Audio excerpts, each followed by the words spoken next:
राधे राधे बोलते बोलते मधुमय श्रीधाम वृंदावने और मधुमय श्रीधाम वृंदावने भगवान कृष्णचंद्र श्रीदाम सुदाम दाम वसुदाम ब्रजराखालगणके संगे लये गोविंद आमार गोष्ठे गेছে ও মা গোষ্ঠে গিয়ে বসুদাম বলছে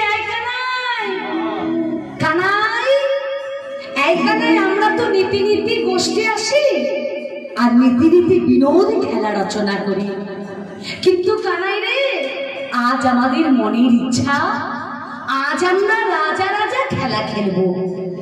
ও মা তখন কানাই বলছে রাজা রাজা খেলা খেলতে হলে তো রানী চাই, তাই এই বনের মাঝে আমরা রানী কোথায় পাবো?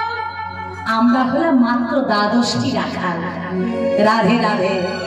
ও মা তখন শ্রীরাম বলছে এই কানাই আমাদের এখানে রানীও আছে, তা সেই রানীটি কে বাবা? কি গো মা? রাধে রাধে। সেই রানীটি কে? না এই যে আমাদের কাছে সুবল রয়েছে। আচ্ছা বাবা সুবলকে রানী বললেন কেন মা? কারণ সৌভানু, বিষভানু এবং চন্দ্রভানু এরা কিন্তু বাবা তিন ভাই ছিল। তা সৌভানুর পুত্র হচ্ছে সুবল, চন্দ্রভানুর কন্যা হচ্ছে চন্দ্রাবলী, আর বিষভানুর কন্যা হচ্ছে রাজনন্দিনী রাধা রানী। তা দেখুন মা সুবল, রাধা রানী আর চন্দ্রাবলী এরা কিন্তু সম্পর্কে খুড়তুতো জ্যেষ্ঠতো ভাই বোন। তা দেখবেন না গো আমাদের সংসারে এমনও ভাই বোন আছে মা যে তাদেরকে দেখতে একই রকম হয় না মা? ভাই আর বোন একই রকম দেখতে হয় না, দেখে বোঝা যায় যে এরা দুজন ভাই বোন। তা তেমনি মা গো সুবলের বদনে আর রাধা রানীর বদনে কোনো প্রভেদ ছিল না, যেমন রাধা তেমনি সুবল। তাই শ্রীরাম হচ্ছে আমাদের এখানে রানীও আছে। তা কি করলেন সমস্ত ব্রজরাখালগণ? সুবলকে রানীর বেশে সাজালেন আর কৃষ্ণকে রাজার বেশে সাজিয়ে তাদেরকে বসিয়ে তারা রাজা রাজা খেলা খেলছে। ও মা যেই না তারা রাজা রাজা খেলা খেলছে, দূর থেকে সুবলকে দেখে মনে হচ্ছে যে কৃষ্ণের বামে সুবল নয়, কৃষ্ণের বামে রাধা রানী বসে আছে। সুবলকে একেবারে রাধা রানীর মতোই দেখতে লাগছে মা। তাই এইভাবে তারা রাজা রাজা খেলা খেলছে। আর এদিকে ললিতা, বিশাখা, চিত্রা, চম্পকলতা, ইন্দুরেখা, তুঙ্গবিদ্যা সকল সখীরা মিলে আর যমুনায় চলেছে। হঠাৎ ললিতা সখী করেছে কি বাবা? না রাধা রানীর সঙ্গ ছেড়ে দিয়ে কুটিলার কাছে গিয়ে বলছে, বলি ও কুটিলা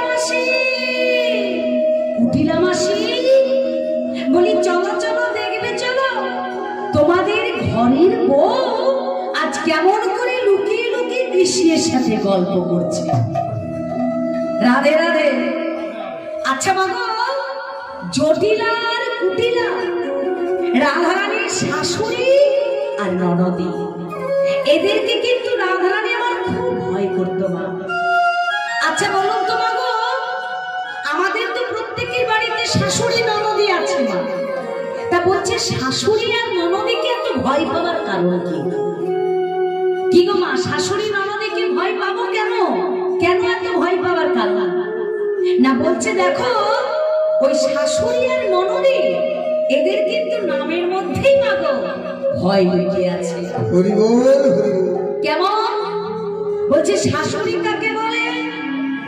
শ্বাস উড়ি, শ্বাস উড়ি, অর্থাৎ বৌমারা যাকে দেখলে তাদের শ্বাস উড়ে যায়।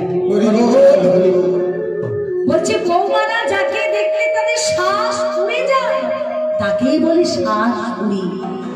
কিন্তু মা, এই কলিযুগে ঠিক তাই কি হয়? এই কলিযুগে ঠিক তার উল্টোটি হয়ে গেছে মা। এই কলিযুগে বৌমারা শাশুড়িদেরকে দেখলে বৌমাদের শ্বাস উড়ে না মা।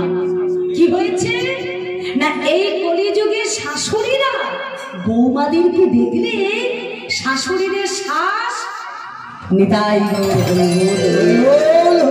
তাই না? এই কলিযুগে শাশুড়িরা বৌমাদেরকে দেখলে শাশুড়িদের শ্বাস উড়ে যায়। আর ননদী কাকে বলে? নদী, নদী।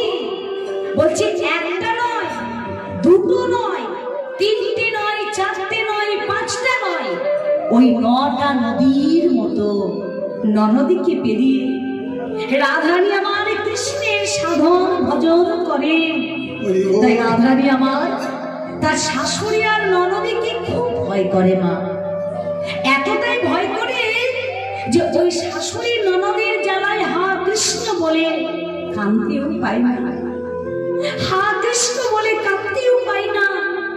যখন রাধারানী আমার শাশুড়ি ননদীর কাছে কাঁদতে পায় না কৃষ্ণ বলে, তখন রাধারানী আমার ছলনার আশ্রয় নেয়। কি ছলনা? না, রাধারানী আমার রান্না করার ছলনা করে রান্নাঘরে গিয়ে জ্বলন্ত উনুনের মধ্যে কতগুলি ভিজে কাঠকে দিয়ে দেয়। আচ্ছা বলুন তো মা, কেউ যদি জ্বলন্ত উনুনে, উনুনটা জ্বলছে, আর সেই সময় যদি কেউ কতগুলি ভিজে কাঠকে দিয়ে দেয়, কি গো মা, উনুনটা কি আর জ্বলবে মা? জ্বলবে না। কি হবে না, চারিদিকে শুধু ধোঁয়া। আর রাধারানী আমার সেই ধোঁয়ার ছলনায় কৃষ্ণ কৃষ্ণ বলে কাঁদতে। তাই যেই না আজ কুটিলা শুনেছে আমাদের ঘরের বউ ওই নন্দের বেটা কেষ্ট ছড়াটার সঙ্গে গল্প করছে, দাঁড়া দাঁড়া, ওর আমি গল্প করাটা এক্ষুনি ঘুচিয়ে দিচ্ছি, এই বলে কুটিলা প্রধানিত হয়ে ছুটতে ছুটতে চলল যেখানে গোবিন্দ আমার খেলা করছিলে। আর ছুটতে ছুটতে গিয়ে যেই না দূর মানে চেয়েছে, দেখছি সত্যি তো ওই নন্দের বেটাটার পাশে আমাদের রাধাই বসে আছে। ওমা, সুবলকে দূর থেকে দেখে মনে হচ্ছে শ্রীমতী রাধারানী। তাই দূর থেকে সুবলকে রাধা ভেবে কুটিলা কাছে গিয়ে যেই না সুবলের মাথার ঘোমটাকে তুলেছে, দেখছে কি এই তোমাদের বউ নয়, এ তো সুবল। তাই আর কি বলবে ভেবে না পেয়ে কুটিলা কানাইকে বলছে, আই কানাই, কানাই তুই কিছু মনে করিস না, কারণ কি জানিস, আমাদের বউকে না সেই কখন থেকে খুঁজে পাচ্ছি না, এদিক ওদিক চারিদিকে খুঁজলাম, কোথাও খুঁজে পাচ্ছি না।